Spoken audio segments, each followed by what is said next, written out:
Today we will look at a graph problem, and the problem is to check whether the given graph is a bipartite graph or not. So bipartite means to divide the graph into two parts. Bi means two, partite comes from partition. So you can partition the graph into two parts such that there is no edge between nodes of same partition. And here it's depicted in some other form, like you are given a list of nodes or people where the edge denotes that person A dislikes B. For example, if you see this graph, there is no edge between 1 and 2. That means 1 dislikes 2 and vice versa. 2 also dislikes 1. So this is a kind of representing edge. So you have to partition the graph into two parts such that no two people who dislike each other are in the same group. So you have to return true or false whether this partition is possible or not. So I have given a rough idea of bipartite graph. We call such kind of graphs as bipartite graph.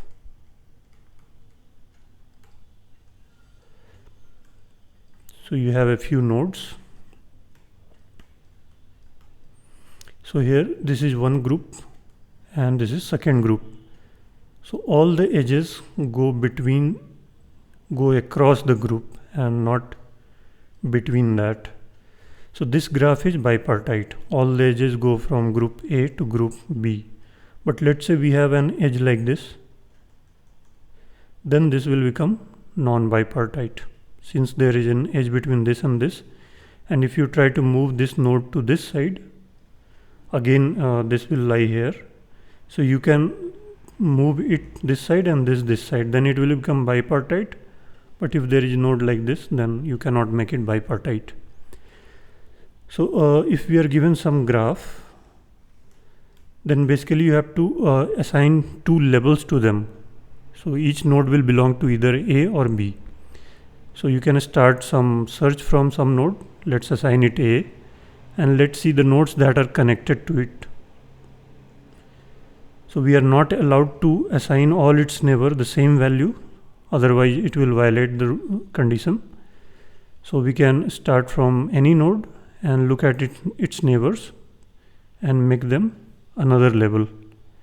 And the same thing for its neighbors as well. So we come from A to B, assign it a different level. Then we look at neighbors of B and assign them A.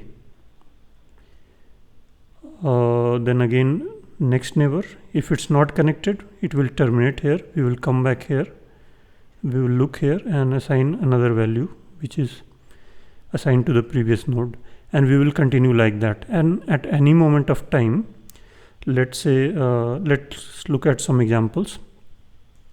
Let's say we have this node. So we can assign it level A, then its next neighbor is B, 2 we assign it B, then its neighbor is 3, we assign it A, its neighbor is 4, so we assign it B, then we assign it A, then we look at its neighbor is A, and it's already colored or labeled, or it's given some group level, and we check that these levels are same. That means this is not a bipartite graph and it's not possible to partition them into two groups. In general, for a side note, if we have no cycle, then the graph will be always bipartite. Why? Because assign one of them one level, it's never other level, and keep on doing this. And even if there is cycle, it need not be non-bipartite. So if the cycle is of even length, then first one will be of level 1, second will be at level 2, third again will be level 1, fourth will be again level 2. So all the odd nodes will get same level if the cycle is even. But if the cycle is odd like this one, then this kind of grouping is not possible. Let's look at some more examples. So here the answer was no. And in the problem statement, you will not be given this diagram. You will be given some edges. For example, there is an edge between 1 and 2. So you will be given 1, 2. Then we have 2, 3. Then 4 5 order is not guaranteed, any order it can come. 3 4 and 5 1. So this will be the input given to you, and this will be a part of a bigger list or vector. So from this you can make this graph. These denotes edges, so edge lists are given. So let's look at some more examples. So in this case there is no cycle, so you can always keep on assigning levels to them, 1 2 1 2 1, and you will not get any case like the previous one. So this is bipartite, so you can partition it. And now let's look at this slight tricky case, which is not just loop, but there are some other edges as well. So one simple approach, you may think that why not just traverse the edge list that is given to us. For example, you may be given 1 2, then you are given 2 3 3 4 4 5 and 5 2. These are the edges.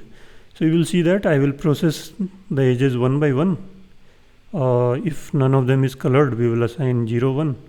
If one of them is colored, here 0 1 denotes color or group.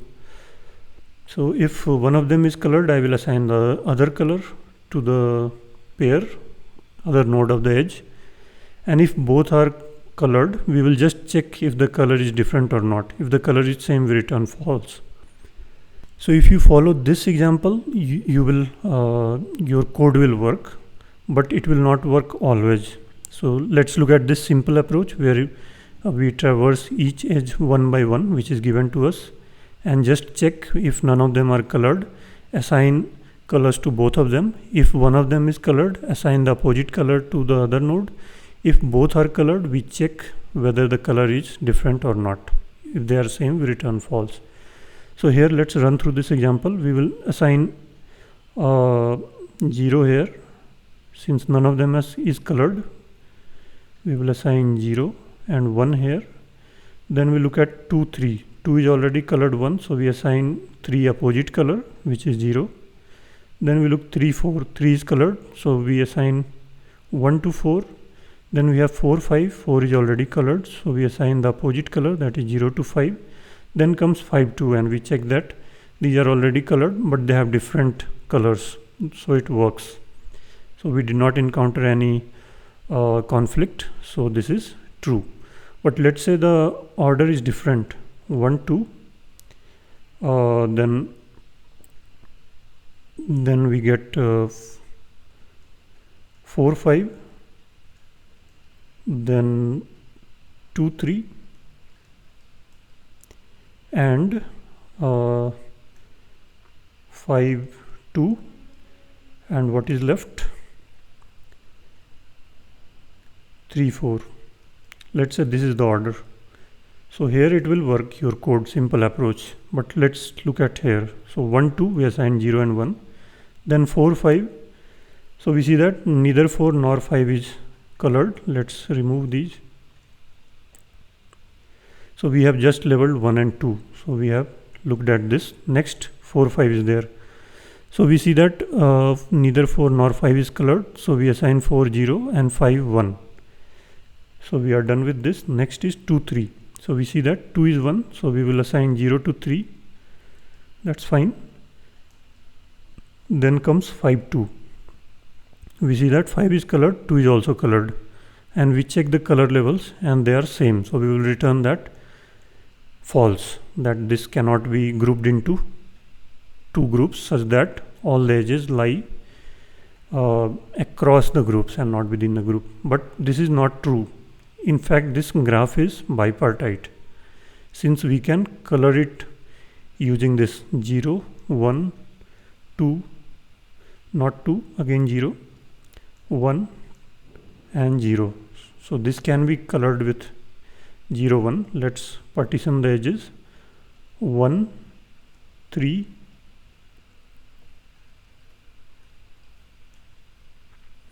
1 3 and 5, they have a level of 0, and 2 and 4 have a level of 1. Now let's draw all the edges. 1 2 2 3 3 4 4 5 and 5 2. So you see that none of the edges are between nodes of the same group. This is group 0 and this is group 1, but your algorithm return false, so that way it will not work. So what we need to do, first we need to construct the adjacency list representation of this graph. You can also work with adjacency matrix. That may look easier for people who are just starting with programming in graphs. That will be much easier, but that is not space efficient, since adjacency matrix will be V cross BV. So if we have, let's say, 5 nodes, then we have 0 1 2 3 4 5 and 0 1 2 3 4 5 5 cross 5 matrix, and the values are either 0 or 1 depending on whether there is a connection between a pair of nodes or not. So at position 2 3, if it's 1, then that will denote that there is an edge between 2 and 3. If it's 0, that will denote that there is no edge between 2 and 3. So this is not space efficient, since there may be very less edges. Edges may be of the order of V, but here we are using V square space. Max number of edges can of course be of the order of V square, but in the case of a sparse graph, this may not be a good representation and it will be a wastage of space. So we will use what is called adjacency list representation. So here we have one element for each node in a vector, and each vector is itself a vector or a list where it holds its neighbors. For example, 1 has just one neighbor, 2 has also 2 neighbors, 1 and 3. 1 is neighbor of 2 and 3 is also. So its list will contain 1 and 3. 3's list will contain 2 and 4. 4's will contain 3 and 5, and 5 has just 4 as its neighbor. So this is the adjacency list representation. So what we will do, once we build the adjacency list representation, we will start DFS here, depth first search, or you can try with breadth first search, but here depth first search approach will be much easier. So here you cannot encounter any such case where we falsely return false. If it's false, then only we will return false. Why is that? We start from any node which is not visited yet, and we will go to next node. We will assign some group to it, and we will assign its neighbor other group, and from here we will start DFS at all its neighbors. So first it will be started at this branch or this branch, whatever you like, and we will keep assigning opposite levels. So here we assign 1, here we assign 0, we come here we assign 1, then here we assign 0, and from here we will not visit this, since we will see that it's already visited, and if it's already visited, we just verify if the color is different or not. So we will follow DFS, and then this should work. So let's try the code in C++, and we will also look at Java and Python codes with the same logic.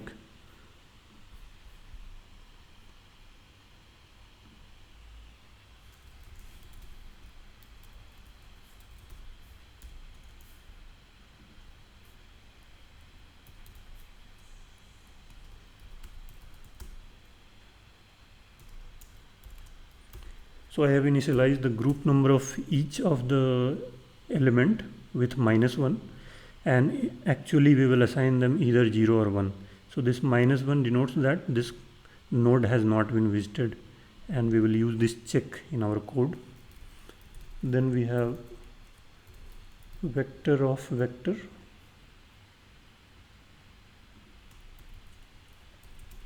This will be our adjacency list.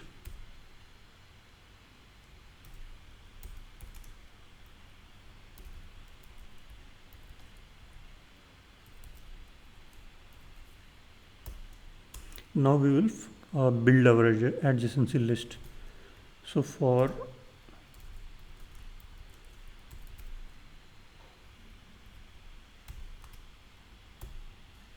so here P I am writing for pair, since this dislikes pair is there, you can see this. So this denotes the pair of person who dislike each other. So this dislike is a vector of vector, and P denotes one pair.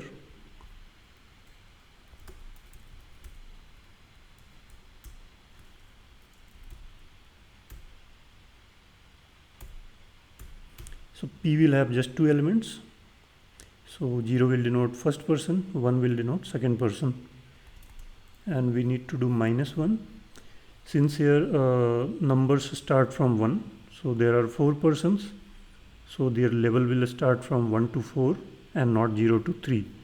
But these indices are 0 based, so we will subtract 1 to it. So this first person will be stored at first position, which will be index 0. So we are doing -1 here.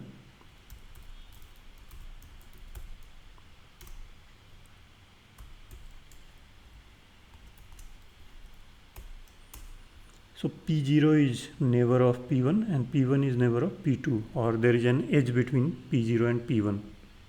So this is adjacent to this and this is also adjacent to this. So for example, let's see here our adjacency list. So whenever there is an edge, for example 2, 3, so in 2 you can see 3 and in 3 also you can see 2. So both are neighbors of each other, so they will occur in adjacency list of each other.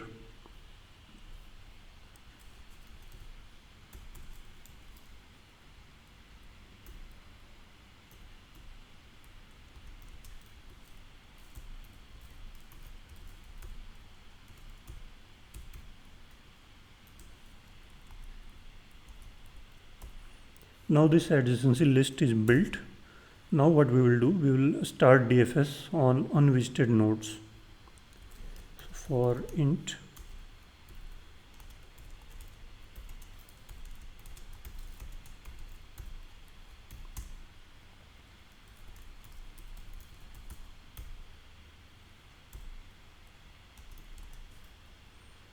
if group size is -1, that is this node is not visited yet, we have not assigned a group to it, so it's -1.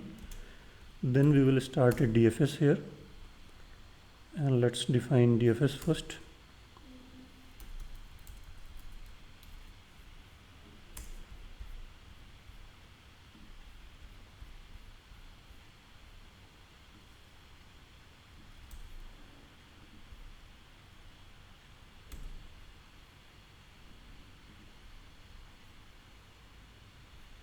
We need to pass this adjacency list, which is again vector of vector, and then we need to pass this groups array where we are keeping track of which node has been assigned what group.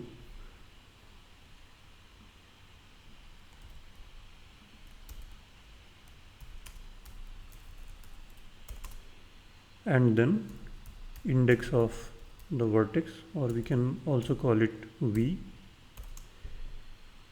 and group, that is assign it to this group if it's not already assigned. And here we will check if groups V is equal to -1, that is it's not assigned yet, then we will assign groups V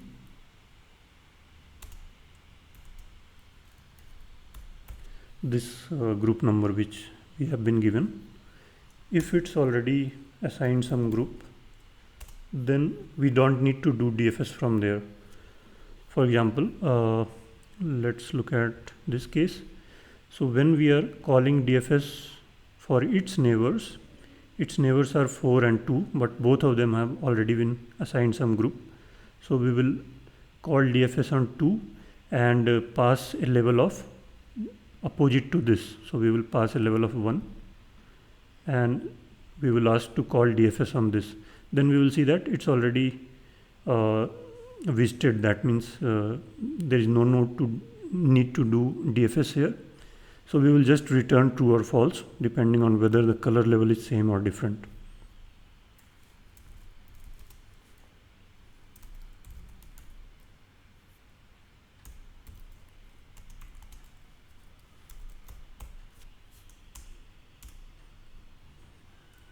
Else we will perform the DFS. So if some color exists or group exists, it will not go ahead of this.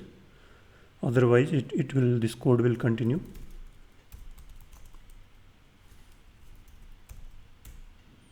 We look at neighbors of V.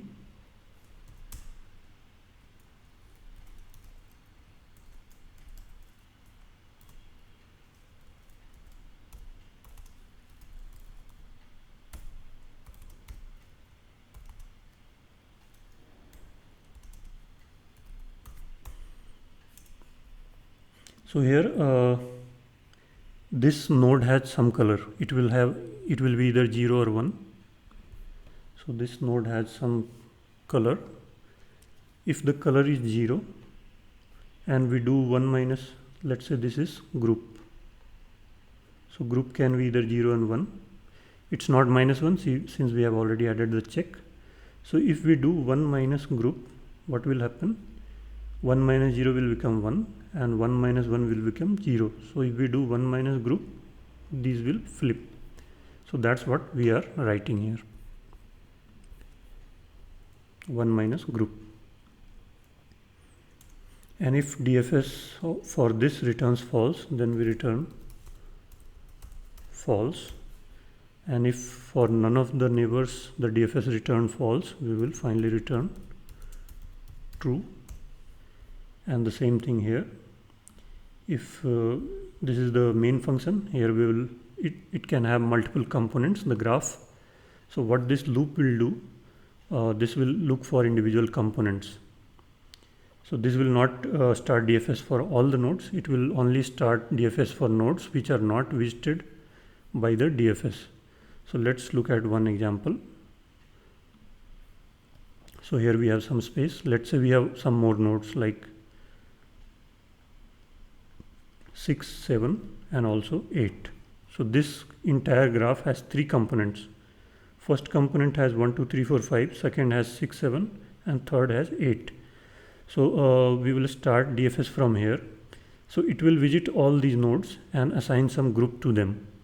So what will happen, this loop will not start DFS there, since it will find that groups I is not equal to 1. So it will not start DFS there. But starting DFS from any of these nodes, we can only visit the connected nodes. So we will visit all the nodes in this component if we start DFS from any of these. But we will not visit either 6, 7 or 8. So next, it will look for 2, it's already visited, 3 already visited, 4 already visited, 5 already visited.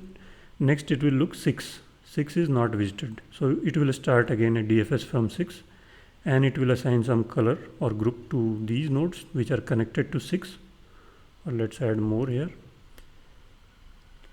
Then it will look for 7 already visited, 8, 9 already visited.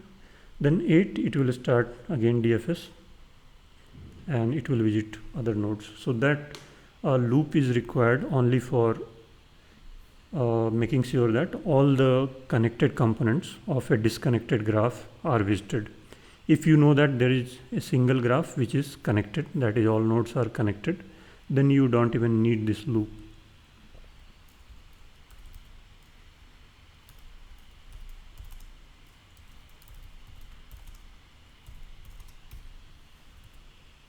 And we will start with a color of 0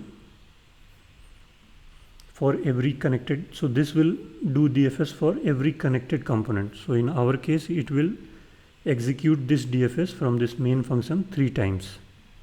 One for this component, one for this component, and third for this component. And for each component is a world in itself, a graph in itself. So you can, for a starting node, you can give a color of 0. You can also give it 1 here, it should work. And if for any of the components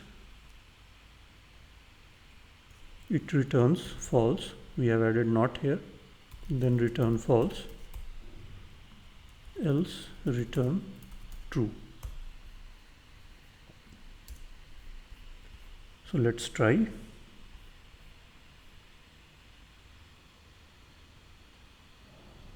And this works for this case. Let's try this fifth case, third case, where we have 5 nodes.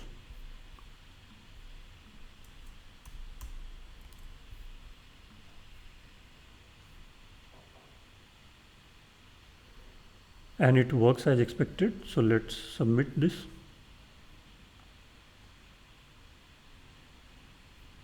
And the solution is accepted in C++. Now we will repeat the logic in Java and Python. So I know that this is a lot for you who have not solved any problem in graph, but if you are familiar with adjacency list, this thing should be clear.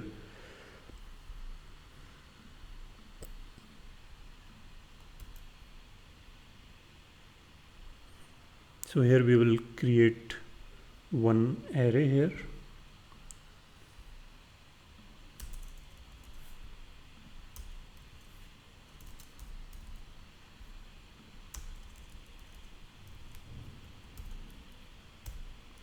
And then we need to build adjacency list, that is vector of vector or list of list. So we will, and we also need to initialize it with -1, these groups.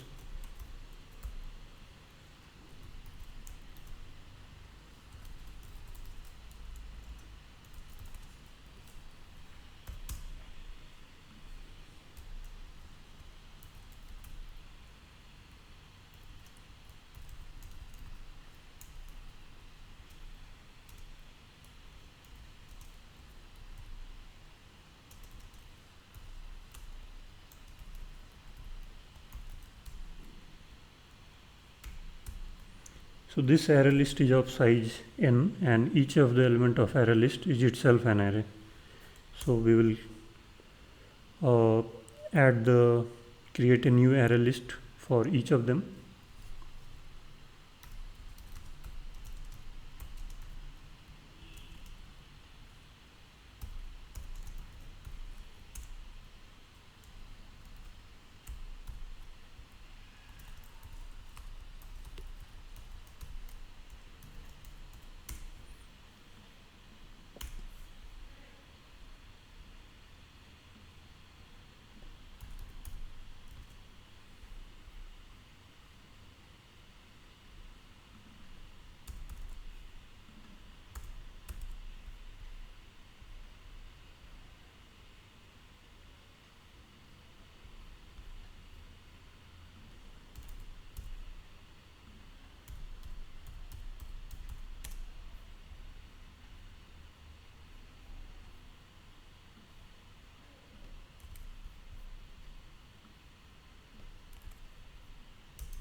So let's see.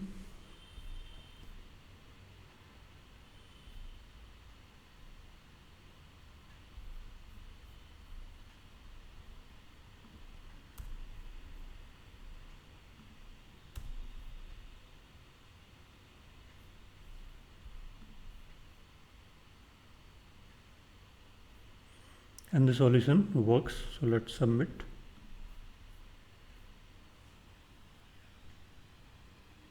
And it's accepted in Java.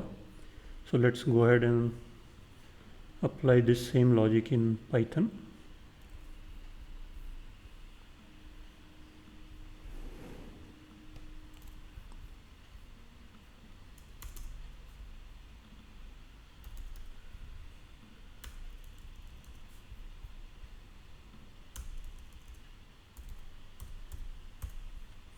We will need it across recursive calls of DFS, so we are making it part of self. So that same group is being referred everywhere. And here it's very simple, -1 times n.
And the solution is accepted in Python as well. So hope you understood the problem. If you solve it well, you will be ready for solving many of the graph problems. So make sure that you understand it well. If you are feeling difficulty here, start with basic graph theory and look for how you represent graphs, what are nodes, what are edges, how we can represent directed graph, how we can represent undirected graph, when should we use adjacency list representation, when should we use adjacency matrix representation, what are bipartite graphs, how to detect cycle in graphs. Then later you can look into shortest path problem, how to find shortest path between a pair of nodes or all of them. So I hope this problem should be very helpful for you in preparing for graph questions.